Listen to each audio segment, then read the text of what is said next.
Hey guys, Matt here from the Traveling Together Journal, bringing you another camper build update. I've got the camper pretty much set at this point, and I did some mechanical work on the truck to get it road ready, but I'm squeaking in a couple more projects before our first camping trip. Our entry door is pretty high off the ground, so I'm going to fabricate an entry step. It will swing down from under the camper, pivoting on these brackets I'm welding onto the spare tire carrier crossmember.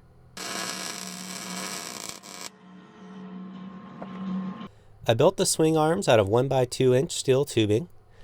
I capped the ends with 1-inch flat bar and welded on tabs to attach the arms to the pivot points on the crossmember. These shorter sections are also 1x2-inch steel tubing, and I capped those ends with 1-inch flat bar as well, before grinding down my welds and attaching them to the larger swing arms with modified hinges. The touching ends of these two pieces are cut at 81-degree angles, so that they form a 160-degree angle in the open position as you see here. This should result in a level entry step if all my math is correct. The step itself is a piece of 6-inch by 1-inch C-channel. I cut a few holes down the center of the tread and used press sleeves and a hydraulic press to achieve a dimple die effect.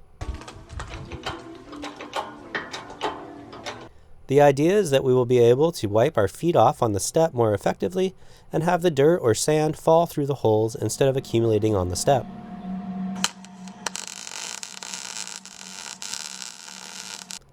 I welded the step onto the swing arm assembly and then welded these pieces of chain link onto the swing arms and onto the rear bumper mounts. The chain links are attachment points for these support lines. This is 8mm double braided d.i.y line. I shrink wrapped the ends and tied bowlines to attach stainless steel carabiners.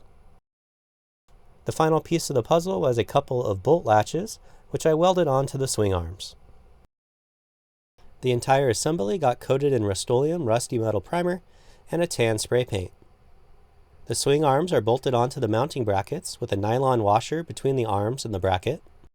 The d.i.y support lines hold the step at their desired height, and shout out to Mrs. Wright, my high school geometry teacher, because the step ended up nice and level. Obviously, just buying a step stool would have been a lot easier, but they don't work on a lot of uneven terrain, and we don't camp on a lot of level paved surfaces. I think I'll get better with practice, but for now, it takes me about 40 seconds to deploy or stow the step. It's stable and sticks out far enough behind the rear bumper to feel comfortable getting in and out of the camper, so I'm calling it a success. Now I'm going to modify our ARB awning to fit onto the back of the camper. This is the ARB 2500 awning, which is roughly 8 by 8 feet. I am modifying it to be 6 by 8 feet. I removed the canvas from the assembly and cut off the excess material.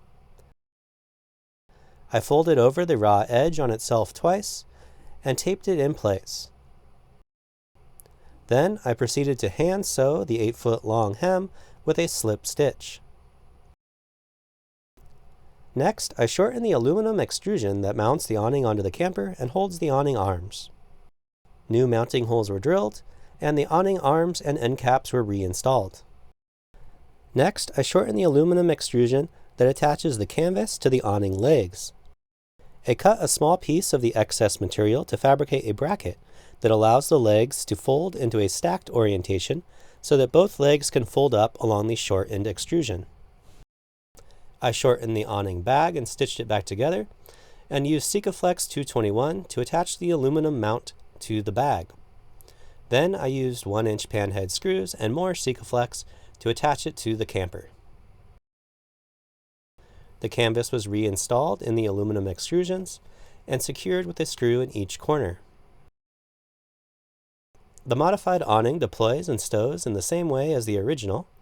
It's easy to do with 2 people, but a bit cumbersome on my own. I will continue to carry stakes to guy out the awning as we did in the past, but I also added these eye bolts to the rear bumper to use as guy points for when the ground is either too hard or too soft for stakes. Well, that's it for now. The next item on my to-do list is a camping trip.